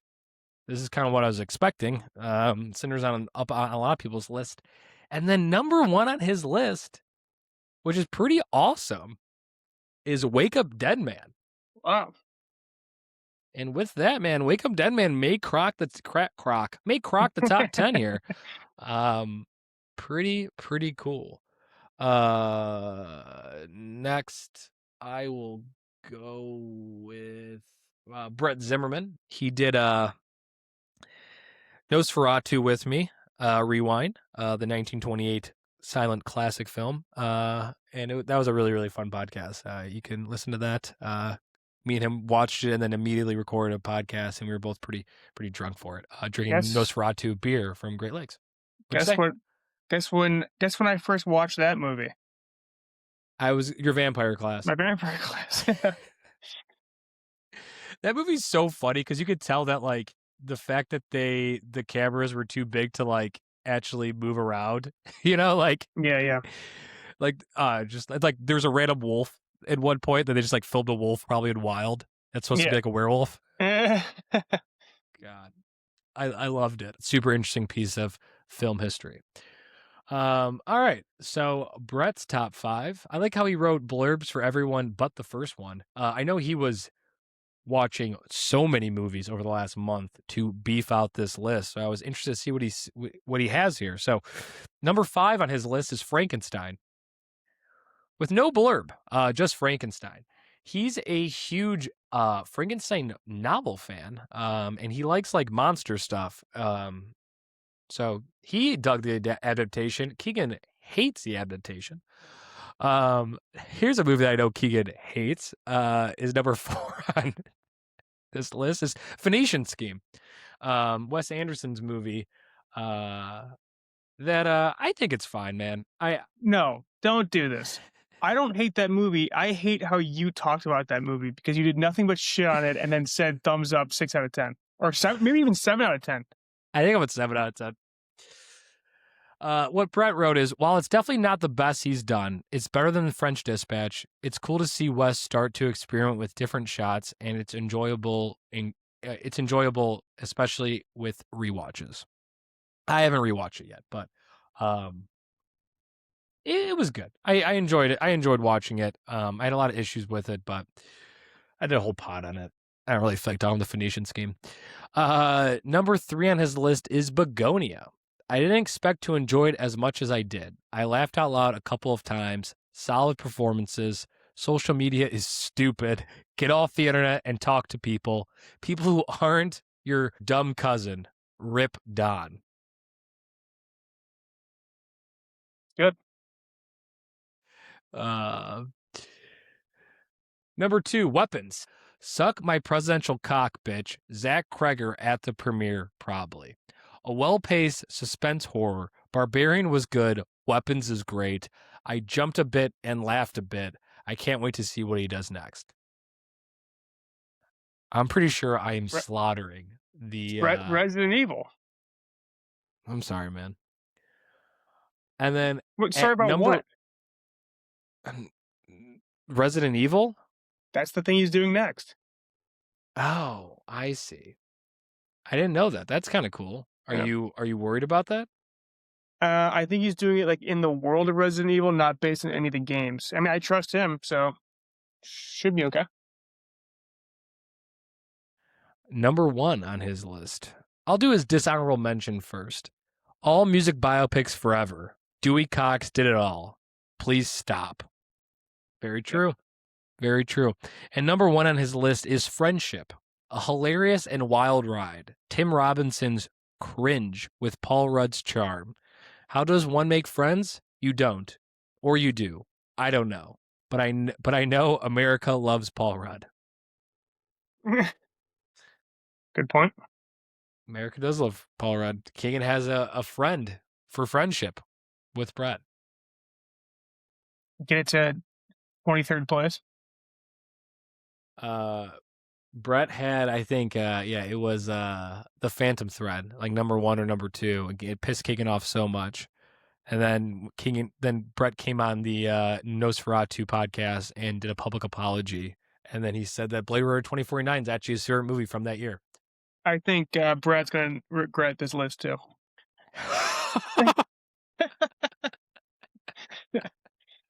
I mean, some of these movies you actually liked. Frankenstein's a horrible thing. Brutal. All right. Liam and Chuck are last. We'll go Liam here. Top 5 movies I watched in 2025. Number 5, The Year Without Santa Claus. Number 4, A Serious Man. Number 3, Inside Llewyn Davis. Number 2, Dog Day Afternoon. And number 1, Princess Mononoke. Obviously, he's joking. Always a card, that Liam Garvin. Top 5 movies actually released in 2025. His honorable mentions here are No Other Choice, Phoenician Scheme, and Superman. But his rankings, at number 5, Naked Gun. Shout out to Keegan, having another Naked Gun fan. We reviewed it with him. It's streaming on YouTube. Number 4, One Battle After Another. Surprised we're not seeing One Battle as much as we are on these lists. Number 3, Friendship. Another friendship. Friendship may sneak in the top 10. Number 2, Marty Supreme. And number 1, and if you listen to the summer pod, you already know what it is, 28 years later.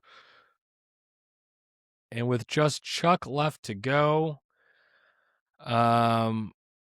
we currently have a tie at the top between Begonia and Marty Supreme. And I think Chuck likes both of them, and they're going to be on Chuck's list. So it's coming down to the wire here. Weapons is 3 at 26. I know Chuck's seen it too. And One Battle After Another is 4 at 25. So it's really coming down to the end here. Oh, a little added thing that Liam said. Also saw a pro shot of the musical Merrily We Roll Along, which I would put at 3, but it really isn't a movie. Sorry, Liam, for absolutely slaughtering that last part. All right. And Chuck's list. I could have made this a very boring 5, but if you are only getting 5, then you're getting a very Chuck top 5. The most Chuck top 5 since the Mule or the Father once graced this list. Some are saying, without further ado, I present to you Chuck's 5 films of 2025. Cue further ado. Honorable mention, Die My Love, One Battle After Another. There you go. Rental Family, Sentimental Value, and Sinners. At number 5, oh my God, Keegan, The Smashing Machine, underrated film of the year, a Dwayne and Emily tour de force. A shame it was forgotten by award season, and apparently Keegan. Some of my favorite unoriginal song choices, scenes of the year. There was a great Jungle Land, Bruce Springsteen non-original song moment in that movie for sure, and it's really well acted. The movie's fine. It's a solid movie. Yeah, it's okay. Emily Blunt's great in it. She is. Number 4, Is This Thing On? Guy loves Bradley Cooper. If this house we stand, in this house we stand 2 things. Well, we stand a lot of things, but we stand Laura Dern, and we definitely stand Bradley Cooper. Worthy third act from Cooper. One of my favorite scripts of the year, and I really went for some of his what are now becoming signature director choices. Bradley, may I suggest making another musical with Lady Gaga next? Please do. Is This Thing On is pretty good. I did a review about a month ago. Have you seen it yet, Keegan? No. It's super solid. A fun movie. I think you have like a 7.5. Go check it out, especially if you like Bradley Cooper. And comedy, stand-up comedy. Number 3, Marty Supreme. 2 hours, anxiety-riddled thrill ride that almost makes you pumped to be alive. 10 years ago, I probably would have had this number 1. They may have separated. 10 years ago, I probably would have had this number 1. They may have separated, but I had to keep the Safdie brothers together on my list. Go back and nominate Emily Blunt and Mr. Wonderful for everything. Give Timmy his Oscar. Kind of agree with all that. Mr. Wonderful should be nominated. And so number 2, and this kind of answers which will be number 1 on our list, Begonia, most compelling movie of the year, locked in from the jump. Is she an alien? Is she not an alien? Who's the bad guy here? Yorgos at his best. If the Smashing Machine was a tour de force in acting, then this was something out of this galaxy. Stone and Plemons in an all-time 2-step, with the latter giving what is pound for pound the performance of the year. This is cinema. Yeah, man. This is March. Roofman, number 1. And we knew it. I'd be a fraud if I didn't have my favorite of the year at number 1 after beating the drum for it wherever I can. The type of film and story that should keep movie theaters open forever. Some career best work for Channing Tatum. The Toys R Us alone should have been rewarded with set design nomination galore and maybe a best supporting actor. Heart oozing off the screen, this will become an unexpected holiday classic for years to come with the likes of Holdovers. Keep making movies like this. Viva la Roofman. Yeah. So there you go. Let me tally the votes and I will get our top 10. Any surprises, Keegan? Frankenstein getting love, kind of. um, no, Brett that kind of always has to do something that kind of piss you off. yeah. I mean, if Wake Up Dead Man makes the top 10, it'll surprise me. But no, I think it kind of went the way I expected. Nothing I downright disagree with, besides, of course, Frankenstein. Oh, you know what did surprise me is no K-pop Demon Hunters. Yeah, that's actually really surprising that someone would just kind of throw it on because they're just looking to fill out their list or something. And really, the general public seems to really be high on. Okay. I don't think we have a tie of any sorts, which is just crazy. Okay. So, number 10 on our list with 9 points on 3 people's lists, including a number 1 vote from Brett Zimmerman. Keegan threw on the list at the last second, which made the difference on why F1 and Eddington are not on our top 10. That is Friendship. Dang, sorry. No, that's fine. You like it. I do. It was on 2 other people's lists. At number 9, on only 2 people's list, shout out to myself and making my sister for watching this movie, Splitsville. Number 8, with 11 points on 3 people's list. And Keegan said he'd be shocked if it made a top 10, and it did, with 1 first place vote from Michael E2, Wake Up Dead Man at number 8. Now streaming on Netflix. At number 7, with 13 votes, 13 points, and on 3 people's list, including 2 first place votes. And pretty much the Jennisons dragged this thing into the top 10. Roofman, number 7. 15 points, and it only on 3 people's list, which is so shocking. I'm shocked how low this is in general, though I didn't have it in my top 10. Would be Sinners. No first place votes, but it was on 3 people's list. I do want to point out right now that Hamnet actually was on 0 people's list. The only Oscar-nominated movie not to be on anyone's list. What do you think's going on with Sinners? Why do you think it missed? I saw it on a lot of people's honorable mention. I think recency bias is probably the biggest culprit. Yeah. I mean, yeah. We're coming up on a year, right? Yeah. And I know that a few of these people definitely are bigger streamers than they are theater goers. And so I think they were quite playing a lot of catch-up ball. And I think that I do think Sinners is one of those movies that a lot of people did see in theaters. But I think you're trying to jam a lot of movies into a tight period of time. And then all of a sudden kind of Sinners just kind of falls behind. What about you? Do you have a thought on that?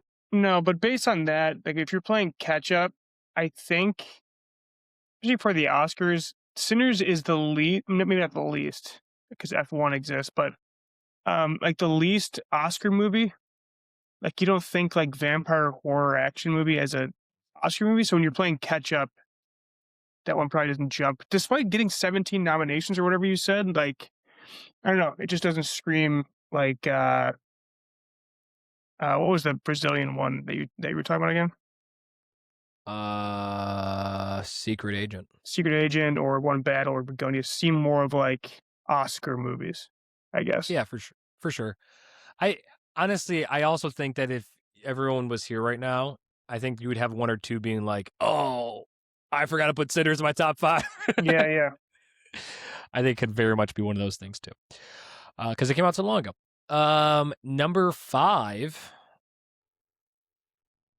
With 19 votes, 19 points. We're getting up there, including a first place vote from our Liam Garvin, 28 years later. Dang. I thought I was gonna be high, and top 5 checks out. Wait, so me, you, and Liam, and Harrison, nice. Yeah, the sci-fi nerds got it in there. Number 4 with now we jump. There's definitely a tier here. This one's got 25 points. There was kind of a jump between 28 years later and Sinners 2, though. But this one has 25 votes, including 1, 2, 3, 4, 5, 6 lists have it on there. I'm shocked that only Keegan had this as a first place vote. I kind of thought it was going to be a lot of people's number one. Is One Battle After Another. Chuck didn't have on his list, which is crazy. 25 points, one first place vote, One Battle After Another. That's really shocking. I thought that was going to win. Yeah, I almost felt like very basic putting it at number one. And I'll be honest with you, I kind of maybe would have put it higher if I knew that it was going to be 4 on our collection list. But like, Well, I want to give Splitsville some love first. But it wouldn't have made a difference because there actually is a decent gap here. Number 3 on our list with 26 points, so just edging out One Battle After Another. But it had no first place votes, but it was on 5 people's lists, including second on 3 lists and third on Keegan's list. Weapons. Weapons is number 3. I thought Weapons could win. But these other 2, man, people love the Safdie brothers, man. And so number 2 on number 1 is number 2 on the Machine. list. Number 2, with 31 points. 1, 2, 3, 4, 5, 6, 7, 8. It was on 8 people's lists out of a possible 11, so almost on everybody's, including 2 first place votes from Ryan and Ian. It's Marty Supreme. And then first place with 32 points on the back of 19 points for me and Keegan on 5 people's lists, including my number 1 movie of the year, is Begonia. Yeah, I mean, that was a close number 1 for me. I do kind of feel bad when the majority does not get its way. Like, clearly, Marty Supreme resonated with a lot more people than these other movies did. But, I mean, personally, I think Begonia is a far superior movie to Marty Supreme. So that's cool with me. I loved it. Cool with me, too. Yeah, me and you definitely got Begonia there over Marty Supreme. But hey, they can suck it. Do you, I'm looking forward. Well, anything else to say about this 10? Sorry. No, not really. Do you, I know you'll Hamden got 0. Suck it. Suck it. Did? Hamden got 0 votes. Oh, yeah, good. I mean, that's not surprising. We always talk about this around Oscar season, and I'm sure you'll do an Oscars pod with Chuck coming up here. But do you have anything that you're rooting for, or anyone that you're rooting for? Yeah, I think it's a good question. I want One Battle I want PTA to get Best Director. Arguably my favorite director, probably not, but like he's definitely top 5 and he doesn't have an Oscar, so I'm rooting for that. And then as far as just like general movies are concerned, I think I will be super excited to see Begonia win somewhere to get its dues. And then also I would like to see Timothy win for Marty Supreme. I think he would give a great speech. And then Weapons supporting actor. I think that would be a sweet win too. Yeah. How about you? I agree with that. I think I'll be, I mean, you make a good point for PTA, but I think I'll be pulling for Coogler a lot. I do think, definitely Amy Madigan for sure. It's cool that they have casting this year. It is cool. Like, long overdue. I mean, Sinners in One Battle one of those 2 should definitely win. I wonder if I'll get Sinners fatigue. If it does get like 15 awards, I might get fatigued by it. But I definitely want Coogler to get something. Yeah, dude, it would have been like Plemons all day long, but now that that's not happening, I don't know. I don't really have a horse in the race this year, like the same way I did with like Parasite, where I was just like pulling so hard for it. Sean Penn, I would love Sean Penn to win. That was up against Benicio, like either way there. I wonder if they'll split and like Lindo gets it. I don't know. Yeah, not pulling too hard any which way this year. It's It's too bad that like I would love to see Coogler win, and I'd love to see Michael B. Jordan win too. Yeah. But I guess I got other things in front of it. But it'd be cool. It'd be really cool to see Ethan Hawke win for Best Actor for Blue Moon. That was probably, I don't know, 15th, 16th best movie I've seen this year. Shout out to Richard Linklater. But I don't think he's gonna win, and honestly, I probably wouldn't vote for him if I had a ballot. But he's one of my favorite actors and long overdue to win something. But Oh, I'd love to see Goranson win for Sinners for score. that'd be cool. That'd be cool. Yeah. And I think he's gonna win probably. Yeah. All right, Keegan, what have you watched? Anything cool recently? The new Game of Thrones show, A Night of the Seven Kingdoms, is very good. It tells a very small story set in that world. That is 5 episodes in. I think it's only 6 this season. That's been excellent. Still going on The Pit, a couple back, but loving The Pit. Next Level Chef has been my reality TV show as of late. It's fantastic.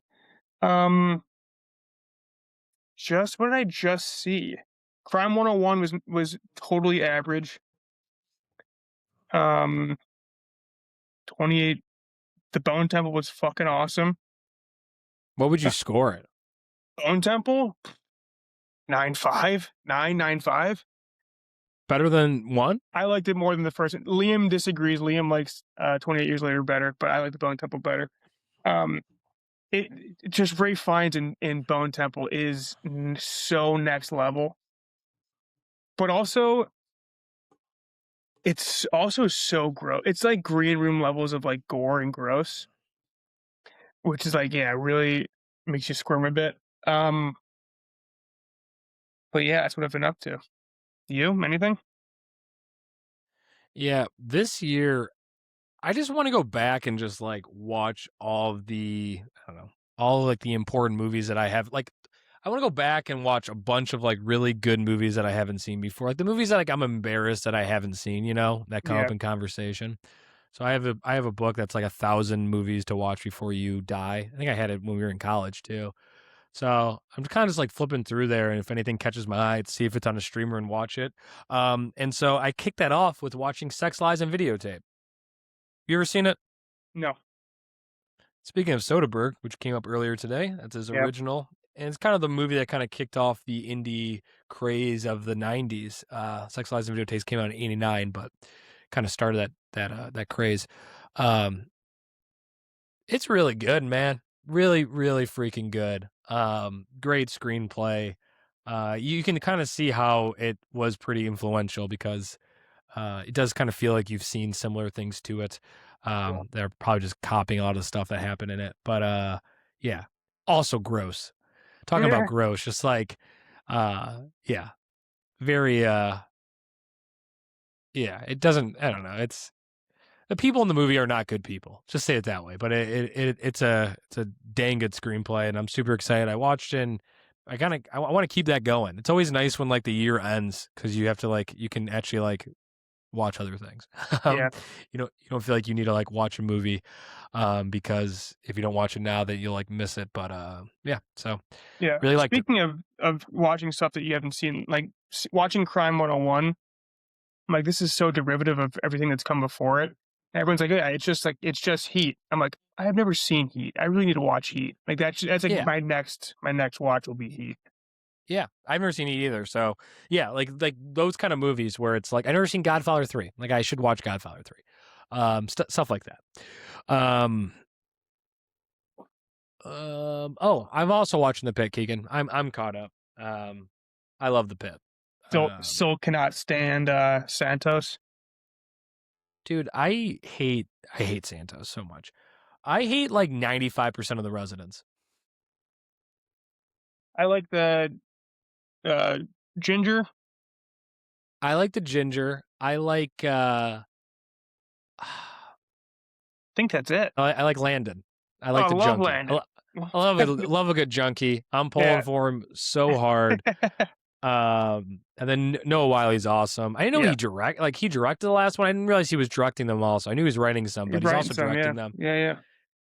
But yeah, it's living up to it. I feel like it's another slow build. I think things are about to get crazy, but definitely. So far so good. Yeah. All right, Keegan. Well, Keegan will be on actually the next pod because we're rewinding Scream. And Harrison will be on. I was just talking about Scream with someone. I don't know why, but always down to talk Scream. Arguably my favorite movie of all time. Most watchable, arguably. I've probably watched it. I watch every Halloween, so it's up there with like movies that I've seen the most. Yeah. But I'm gonna I bet the last like 2 or 3 times I've watched Scream, it's kind of been on the background, and then like I focus on like the parts that I really like. But I'm gonna try to like watch it, sit down, watch it, and like try to like really soak it up again.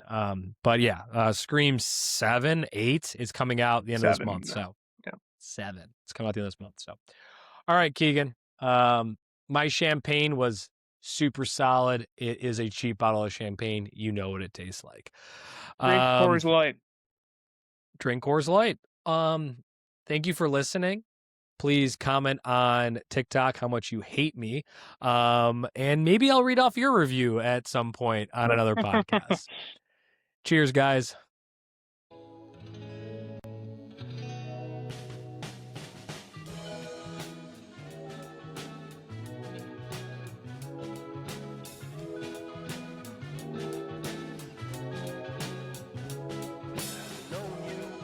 Sometime you exploded, drop a few lines. When I catch you through the static, Irish goodbye, what a classic. Perennial girl in love once a year. When it comes, she disappears.